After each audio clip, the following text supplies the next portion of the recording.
State reorganisation को उससे पहले हमने देखा था, थोड़ा सा ब्रॉडली देखा था आर्टिकल 370 को, क्योंकि ये वही आर्टिकल है जिसको खत्म करके स्टेट रीऑर्गेनाइजेशन के लिए वे पेव किया गया। ठीक, हमने देखा था कि 370 जो था ये इनकॉर्पोरेट हुआ था इंडियन कॉन्स्टिट्यूशन में, ये इनकॉर्पोरेट हुआ था इंडियन कॉन्स्टिट्यूशन में बाय ए प्रेसिडेंशियल ऑर्डर। ठीक है, 1954 वाला, जिसने स्टार्टिंग में 1950 था, लिखा था ना आपने 1950 था, जिसको बाद में रिप्लेस किया 1954 वाले ऑर्डर में, और 1954 वाले ऑर्डर को परसों रिप्लेस किया जेएनके स्टेट रीऑर्गेनाइजेशन एक्ट ने। ठीक, जो हमारी कॉन्स्टिट्यूएंट असेंबली थी, थोड़े फैक्ट्स हैं, ठीक है, विल राइट दीज फैक्ट्स। जो हमारी स्टेट जो हमारा कॉन्स्टिट्यूशन था, because it was the only state in India which had a constitution of its own, only state हम थे जिसका अपना कॉन्स्टिट्यूशन था। तो वो कॉन्स्टिट्यूशन जो था वो हमें दिया था अपनी कॉन्स्टिट्यूएंट असेंबली ने। वो कॉन्स्टिट्यूएंट असेंबली जो बनी थी under the aegis of the government of India, जो उन्होंने कमिटमेंट हमें दी थी state of Jammu and Kashmir को। और ये जो कॉन्स्टिट्यूएंट असेंबली थी, इट वाज हमें सितंबर अक्टूबर 1951 में इसको कॉन्स्टिट्यूट किया था। ठीक, it was constituted, the constituent assembly was constituted in September October 1951.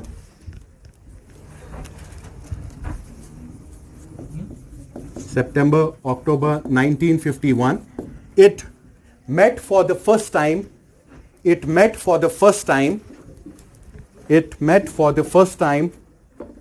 on 31st October 1951. 31st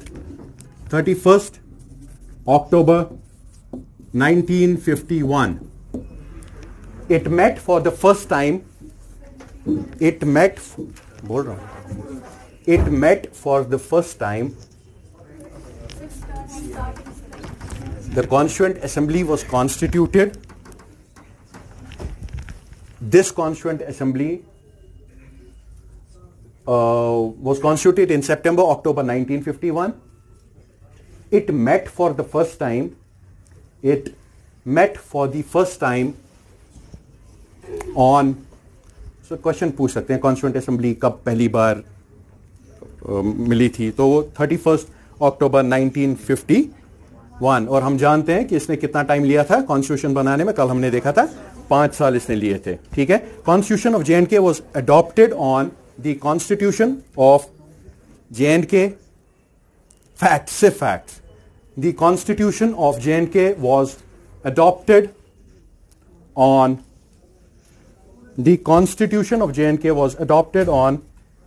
17th November 1957. The Constitution of J&K was adopted on 17th November 1957. Adopt हुआ ये 1957 में 17 नवंबर को, मगर it was this constitution but it came into force, मैं समझाऊंगा उसका मतलब क्या होता है, but it came into force on 26 January 1957, but it came into force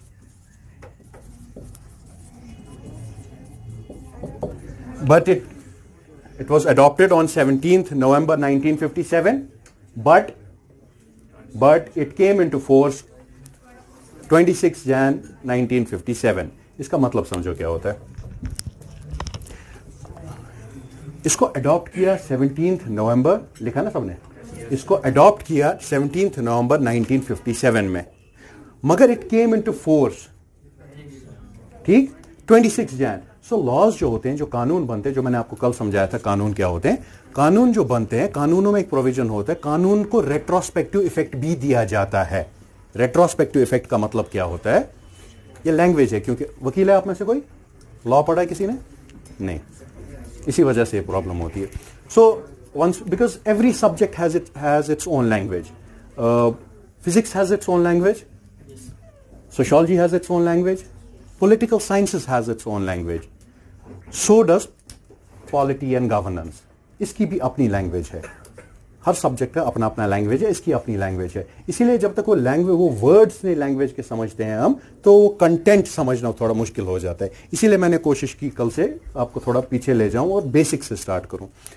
so laws जो बनते हैं उसको रेट्रोस्पेक्टिव इफेक्ट भी दिया जाता है। उसका मतलब ये होता है उस भाषा में रेट्रोस्पेक्टिव इफेक्ट। रेट्रोस्पेक्टिव इफेक्ट का मतलब होता है कि मैं आज ये कानून पास करता हूं, मगर उसमें बोलता हूं कि ये कानून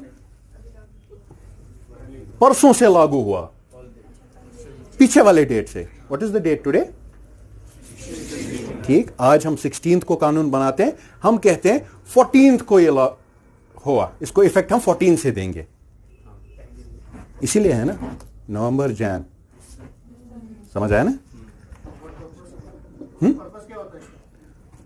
अलग अलग चीजों के लिए अलग अलग पर्पसेस होते हैं। फॉर एग्जांपल किसी को अगर कोई कानून होगा जिसमें आपको मॉनेटरी बेनिफिट्स का काम होगा, तो इसका इफेक्ट तब से मिलेगा। अलग अलग इफेक्ट्स होते हैं। ये इसलिए कहा गया क्योंकि 26 जनवरी था। ठीक, सो अब थोड़ा सा फीचर्स देखते हैं कॉन्स्टिट्यूशन ऑफ जेएनके का क्या था। ये जो कॉन्स्टिट्यूशन ऑफ जेएनके था, ये डिक्लेयर करता, constitution of J and K, I am not talking about constitution of India, constitution of J and K कहता था it made J and K as an integral part of India. This constitution made J and K, this constitution made J and K as an integral part of India. This constitution made J&K as an integral part of India. ठीक है, सो ये constitution ही कहता है कि हम integral part of India है। इस constitution को जिसको रेटिफाई किया था हमने, कल का लेक्चर याद करो, ये जब बना उसके बाद हमने रेटिफाई किया। ठीक, सो ये कॉन्स्टिट्यूशन पहला कहता है, सबसे इंपॉर्टेंट चीज कहता है कि ये J&K जो है ये पार्ट ऑफ इंडिया है। दूसरा एक बड़ी इंपॉर्टेंट चीज कहता है, ये कहता है कि अब J&K की टेरिटरी क्या होगी, ये उस पे कहता है J&K की टेरिटरी वो होगी जो 15 अगस्त 1947 को थी। फिर से बताता हूं, ये कॉन्स्टिट्यूशन हमारा जो हमने अडॉप्ट किया, एनैक्ट किया J&K का, ये कहता है कि टेरिटरी जो होगी J&K की वो होगी वो पूरी जो 15 अगस्त को थी। क्योंकि उस टाइम पे याद करो आए थे तो एक साइड कश्मीर का अलग हो गया था। आज भी जब हम अभी स्टेट रीऑर्गेनाइजेशन एक्ट पे देखेंगे तब हम देखेंगे कि आज तक इस नए एक्ट ने भी रिजर्व की सीट्स उस साइड के लिए 24 seats we have still reserved for them. ठीक है, सो लिखो It declared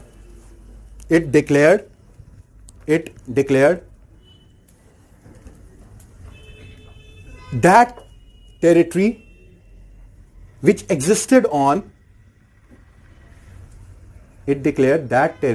which existed on कब 15th August 1947 to be the territory of India. 47.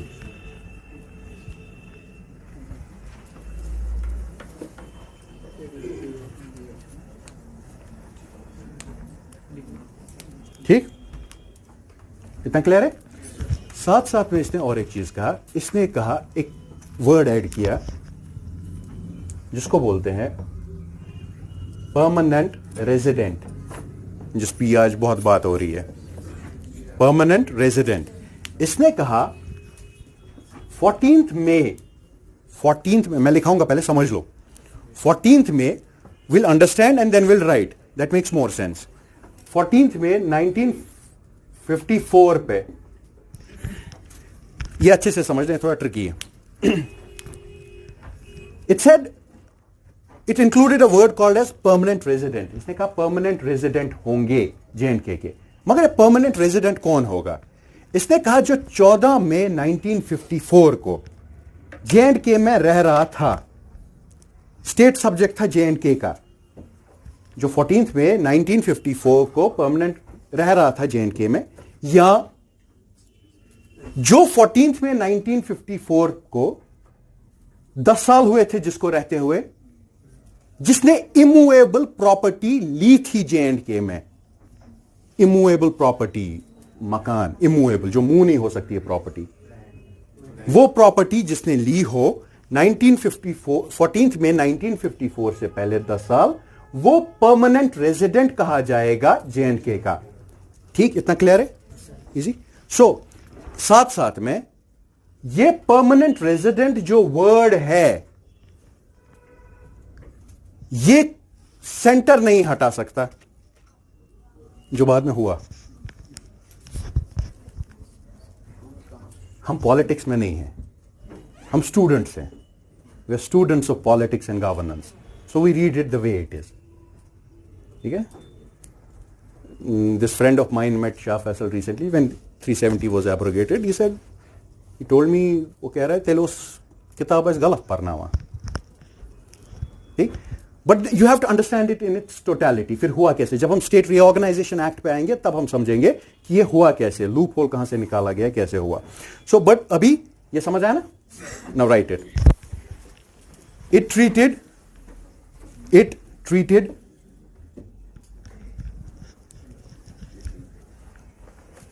people as permanent residents. It treated people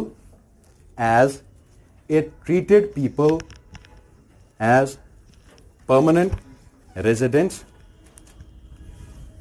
who had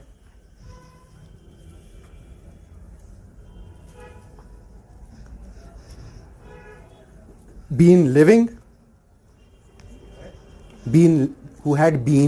living in J&K as on 14th May 1954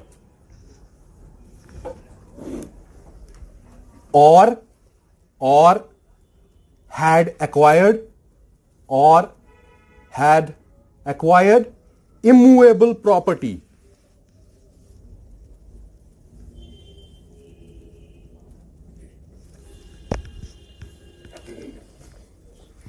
ठीक ठीक। एक और clause बताता हूं क्या। अब जो मैं क्लॉज बताने वाला हूं वो टू सम एक्सटेंट कोशिश की, जो रिसेंटली जिस पे बड़ा इशू भी बना, जिसको बोलते हैं CAA, citizenship amendment act, Shaheen Bagh जिससे मशहूर हुआ। ठीक, उसने जो कोशिश की, अभी मैं बोल रहा हूं, यू विल अंडरस्टैंड कि क्यों मैंने CAA बोला। तो ये दो चीजें। तीसरा इसने कहा वो लोग भी परमानेंट रेजिडेंट होंगे J&K के, जो 1 मार्च 1947 तक, 1 मार्च 1947 तक पाकिस्तान गए, फिर मगर वापस आए, माइग्रेंट्स। उनको भी इसने क्या कहा? CAA के अंडर पार्लियामेंट में जब CAA लाया गया तो कहा गया कि जो अब वहां होंगे माइनॉरिटीज, बाकी सब चीजें, वहां मुस्लिम्स को एक्सक्लूड किया है, बट यहां वो रिलीजन की बेसिस पे नहीं था। हमारे यहां जो भी गया, चाहे वो हिंदू है, मुस्लिम है, सिख है, जो भी गया, मगर फिर वापस आया as on this date 1 March 1947, he will also be treated as a permanent resident of J&K। ये परमानेंट रेजिडेंट बड़ा ये था, इसी के चक्कर में आपको आज डोमिसाइल का ये करना पड़ रहा है। ठीक है, कनेक्ट हो रहा है सब कुछ। मेरी एक बात अच्छे से याद रखना, remember it for all your time's. Education का रियल मकसद जो है वो है आप में क्रिएट करना एस्पिरेशंस, कोई रीज। एजुकेशन का रियल मतलब तब आप समझोगे जब आप अभी पॉलिटी पढ़ते पढ़ते आपको याद आए करंट अफेयर्स। जब करंट अफेयर्स पढ़ते पढ़ते आपको याद आए सर की ज्योग्राफी की क्लास। जब ज्योग्राफी पढ़ते पढ़ते आपको याद आए सर का इकोनॉमी। जब ये सारा कनेक्ट हो तब समझना, तब समझ रहे हो। It should all connect. पढ़ाई वो है, and then it becomes easy. अभी आई हर्ड समवन सेइंग, बाहर सर को बोल रहे थे, सर याद नहीं रहता है। वो याद नहीं रहेगा ऐसे, because you are unable to connect it. Be flexible. Connect it, सबको कनेक्ट करो, लूजन अप, थोड़ा रिलैक्स करो और इसको कनेक्ट करो, ठीक। So this happens, right. तीसरा क्लॉज था ना ये, those persons who before 14th May 1954 before 14th May 1954 were state subjects, who before 14th May 1954 were state subjects, migrated to Pakistan,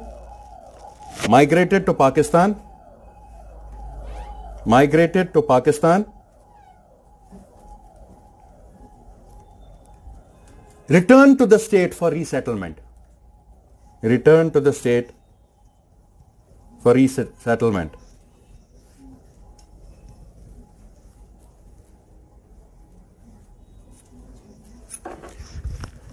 साथ साथ ये लिखने की जरूरत नहीं है, बट साथ साथ में ये समझो कि ये कॉन्स्टिट्यूशन साथ में ये कहता था कि अगर ये परमानेंट वर्ड चेंज करना होगा, तो ये नहीं कर सकता सेंटर, ये स्टेट लेजिस्लेचर करेगा। बात समझ आ रही है?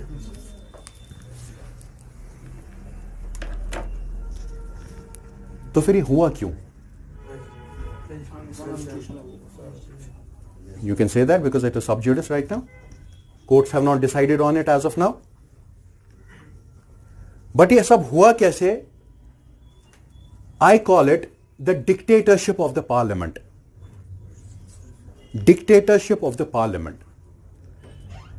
There's a danger to democracy when there's a totalitarian government. Opposition का democracy में होना बहुत जरूरी है, ठीक है। हमारे कॉन्स्टिट्यूशन में, हमारा कॉन्स्टिट्यूशन कहता है कि हमारे यहां बाइकैमरल लेजिस्लेचर होगा। अब ये बाइकैमरल लेजिस्लेचर क्या होता है? हमारा कॉन्स्टिट्यूशन कहता था हमारे यहां बाइकैमरल लेजिस्लेचर होगा, BICAMERAL, बाइकैमरल लेजिस्लेचर। हमारा कॉन्स्टिट्यूशन कहता था कि हमारे यहां बाइकैमरल लेजिस्लेचर होगा। लेजिस्लेचर क्या है? मैंने आपको कल कहा था, it is the law making body, ठीक। हमारे यहां कॉन्स्टिट्यूशन हमारा कहता है बाइकैमरल लेजिस्लेचर होगा। बाइकैमरल लेजिस्लेचर का मतलब है बाई दो, एक अपर हाउस होगा, एक लोअर हाउस होगा। अपर हाउस को हम कहते हैं लेजिस्लेटिव काउंसिल, और लोअर हाउस को हम कहते हैं लेजिस्लेटिव असेंबली। हमारा क्योंकि दो है तो बाई, हम यहां कहते हैं, हमारा कॉन्स्टिट्यूशन कहता था कि स्टेट में जो लेजिस्लेचर होगा, जो लॉ मेकिंग बॉडी होगी, वो बाइकैमरल होगी। दैट मींस अपर हाउस होगा, लोअर हाउस होगा। अपर हाउस को हम कहते हैं लेजिस्लेटिव काउंसिल, नीचे वाले हाउस को हम कहते हैं लेजिस्लेटिव असेंबली, ठीक है। अच्छे से समझना, जो ये लेजिस्लेटिव काउंसिल है, इसके लोग डायरेक्टली इलेक्टेड नहीं होंगे, डायरेक्टली इलेक्टेड नहीं है। ये जो है ये डायरेक्टली इलेक्टेड है। डायरेक्टली इलेक्टेड मतलब लोग इलेक्ट करते हैं, इनको वोट डालते हैं, और इनको लोग वोट नहीं डालते। इनको ये जो लोगों ने वोट करके जिनको यहां लाया, वो वोट करके इनको बनाते हैं, ठीक है। और यहां at the helm of affairs होगा गवर्नर, ठीक। कल का याद करो, मैंने कहा था कोडिफाइड नॉर्म होता है लॉ। तो लॉ बनता कैसे है? सिंपल प्रोसीजर है। एक बिल लाई, अभी वो लॉ नहीं है, नॉर्म है जिसको हम लॉ बनाना चाहते हैं, उसको हम यहां पे बिल कहते हैं। वो बिल लाई, वो बिल आई, यहां गई, यहां वोटिंग हुई, यहां गई, यहां वोटिंग हुई, गवर्नर के पास गई, गवर्नर साइन किया, तब ये बन गया act. Simple, as simple as that. You have a bill, introduce it, voting करो, यहां गई, यहां से गवर्नर के पास, गवर्नर से यहां। So governor in that capacity becomes a part of the legislature, क्योंकि इसके साइन के बगैर नहीं हो रहा है ना। क्वेश्चन अगर आता है, is governor the part of the legislature? Yes, समझ है। मैं ब्रॉडली दे रहा हूं क्योंकि इसमें क्वेश्चन जो होते हैं ना, उसको स्कोप, क्वेश्चनर जो होता है, जो उसको स्कोप होता है घुमाने का, ठीक है। So that's why you need to understand it. और ये बेसिक है, अगर समझ गए, एक बार समझ गए, फिर ये प्रॉब्लम नहीं होती। सो बिल लाई यहां गई, गवर्नर के पास गई, एक्ट बना। हमारा कॉन्स्टिट्यूशन कहता था हमारे यहां जी दो होंगे, बाई कैमरल लेजिस्लेचर होगा, अपर हाउस होगा, लोअर हाउस होगा। अपर हाउस को वैसे इंडियन पॉलिटिक्स में पता क्या बोला जाता है?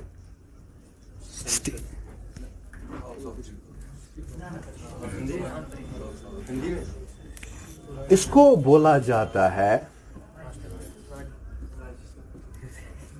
Retirement chamber of politicians.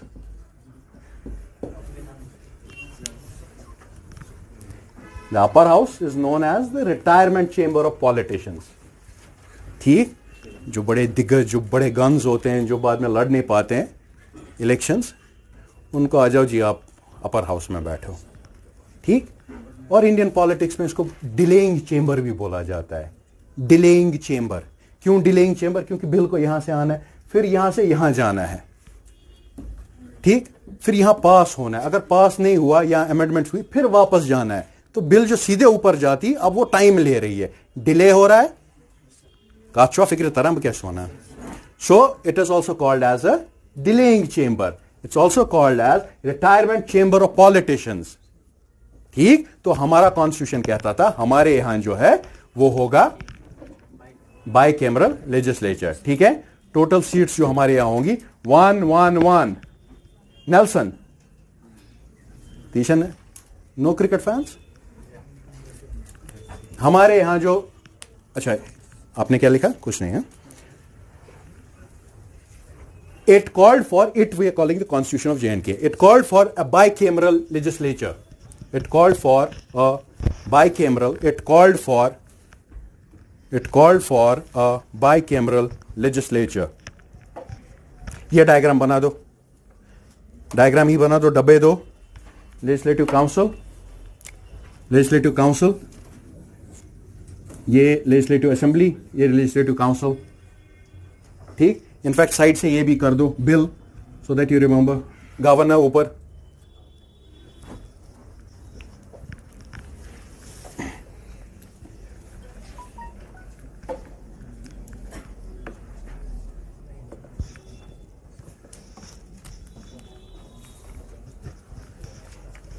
ठीक है।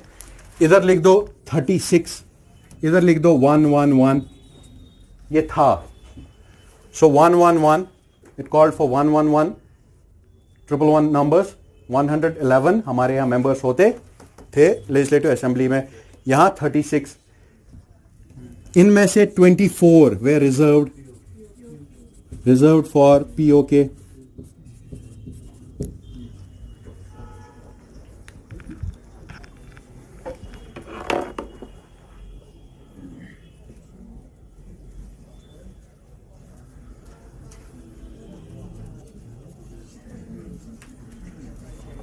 ठीक, इतना क्लियर है?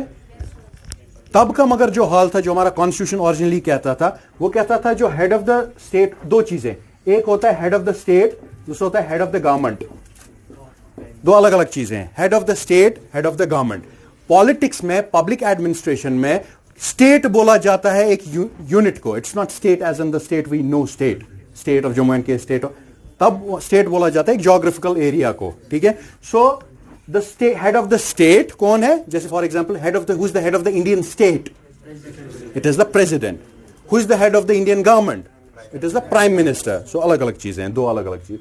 हेड ऑफ द, हमारे यहां कॉन्स्टिट्यूशन बोलता था कि हमारे यहां सदर रियासत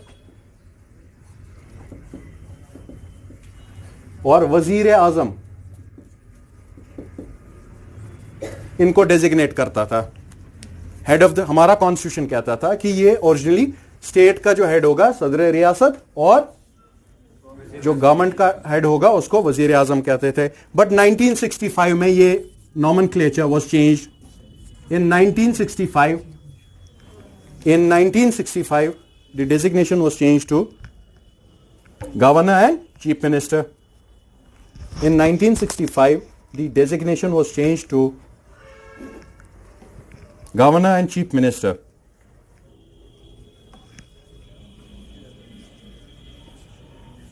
उर्दू को डिक्लेयर करता था हमारा constitution as our official language. Urdu would be our official language. Urdu हमारी ऑफिशियल लैंग्वेज थी.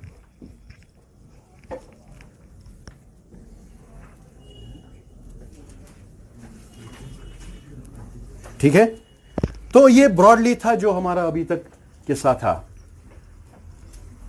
हुआ ये कि क्योंकि आहिस्ता आहिस्ता, कल के याद करो 7th schedule of Indian constitution, 3 list, मगर हमारे केस में सिर्फ यूनियन किस पे कानून बना सकता था? इंस्ट्रूमेंट ऑफ एक्सेशन में जो चीजें लिखी थी, याद है ना? इंस्ट्रूमेंट ऑफ एक्सेशन में जो चीजें थी इनिशियली सिर्फ 3 थी, बट आहिस्ता आहिस्ता उसको इंक्रीज किया गया, 94 तक पहुंचाया था 97 में से. 94 लिस्ट, सम 94 चीजें जो थी उन पे आहिस्ता आहिस्ता ऑर्डर लाए गए और ऐड किए गए इसमें चीजें. ठीक, so it had become redundant in that sense. जो ये बोलते हैं ना पार्लियामेंट में और हर जगह आप सुनते हो कि 370 रिडंडेंट हो चुका था, वो सच है. To a larger extent it had become redundant, क्योंकि इसमें चीजें इंक्रीज हो रही थी. और जब इसमें इंक्रीज हो चीजें, उसका मतलब क्या है? स्टेट का पावर कम हो रहा है, यूनियन का पावर बढ़ रहा है. ठीक है, सो हमने, हमारी लेजिस्लेटिव असेंबली ने 2000 में एक रेजोल्यूशन लाया, हमारे यहां से पास कराया असेंबली से, जिसको बोलते हैं ऑटोनॉमी रेजोल्यूशन. ठीक है, autonomy, JNK autonomy resolution, JNK autonomy resolution. Autonomy होता है, वर्ड ऑटोनॉमी आपने बहुत बार सुना हो. ऑटोनॉमी का मतलब होता है ग्रेटर फ्रीडम. ठीक, सो हमने, हमारी असेंबली ने, जो असेंबली आपने अभी देखी, इस असेंबली ने एक रेजोल्यूशन लाया जिसको कहते हैं Jammu and Kashmir autonomy resolution. 26 जून 2000 को, 26 जून 2000 को. ठीक है, फाइनली जो रेजोल्यूशन था, इसमें हमने क्या क्या बोला, मोटी मोटी चीजें बता देता हूं. इसमें हमने कहा all India services, IAS, IPS, IFS खत्म कर दो, हमें जेएंडके में नहीं चाहिए. Dissolution of all India services, ये किसके अंडर हम बोल रहे हैं? ऑटोनॉमी रेजोल्यूशन के अंडर.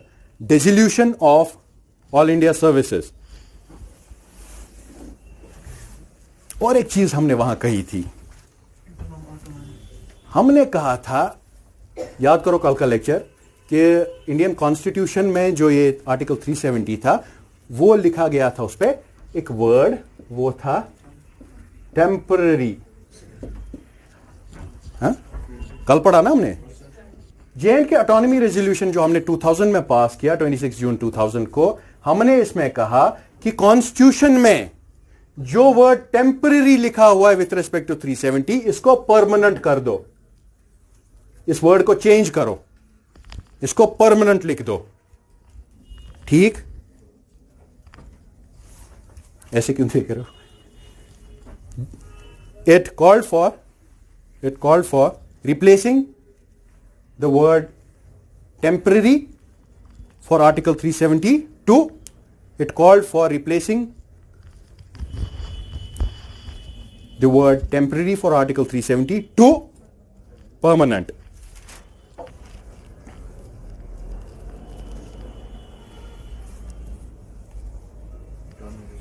ठीक, हमने इसी के अंडर कहा, हमने कहा election commission of India to have no role.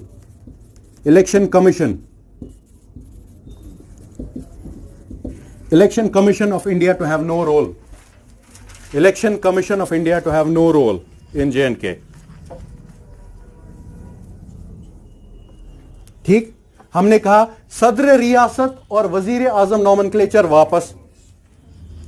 Called for restoration of और renaming of, called for renaming of Sadar Riyasat and Wazir Azam. Called for renaming of Sadar Riyasat and Wazir आजम.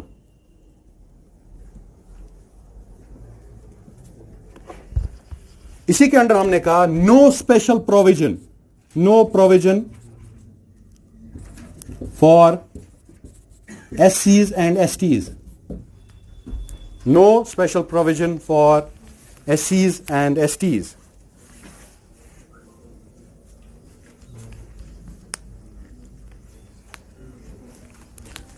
कल मैंने आपको कहा था appeals, because India has a dual polity, we have the central legislature and the state legislature, central government and the state government, but India has a unified judiciary.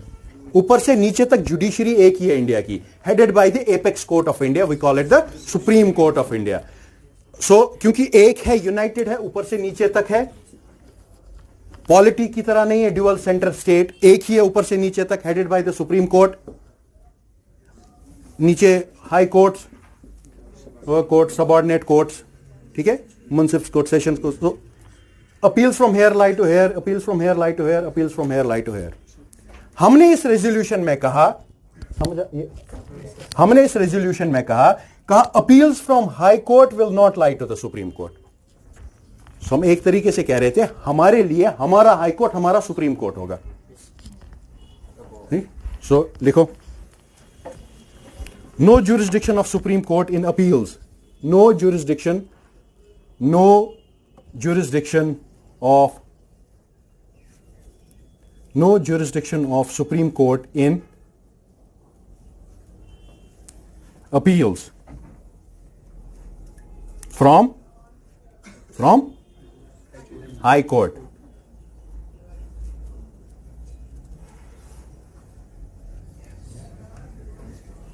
ठीक है. और हमने और एक बात कही, लिख लो, पार्लियामेंट, ये खुद समझ आ जाएगा, parliament not to be empowered, parliament not to be empowered to amend the constitution, parliament not to be empowered to amend the constitution, parliament not to be empowered to amend the constitution and the procedure thereof, and the procedure thereof.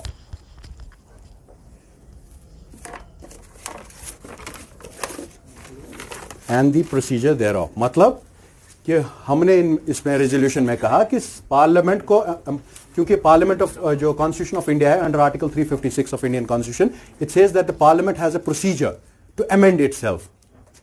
मैंने आपको कल कहा था constitution जो है वो एक living document है. कॉन्स्टिट्यूशन ऑफ इंडिया, ये कॉन्स्टिट्यूशन ऑफ इंडिया में खुद से लिखा हुआ है. मैं कहा ना बहुत बल्कि है, बहुत कुछ लिखा हुआ है, 1 2 3 4 5 6 चीजें लिखी हुई है, आर्टिकल 1 आर्टिकल 2. सो इस सारी चीजों में एक जगह पे 356 पे, आर्टिकल 356 पे ये कहता है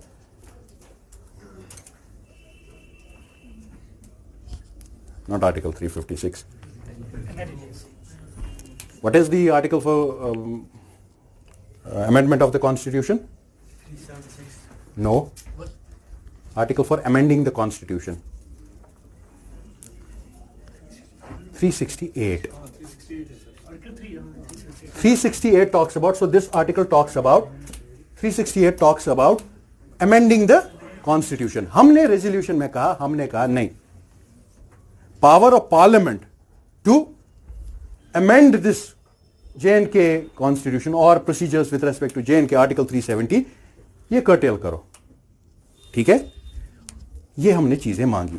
सेंटर के पास हमने ये पास किया 26 जून 2000 को अपने लेजिस्लेचर में. जो सेंट्रल कैबिनेट है उसने इसको आउटराइटली रिजेक्ट किया, क्योंकि बेसिकली प्री 1953 पोजीशन मांग रहे थे. ठीक, सो सेंट्रल कैबिनेट ने इसको रिजेक्ट किया. ठीक.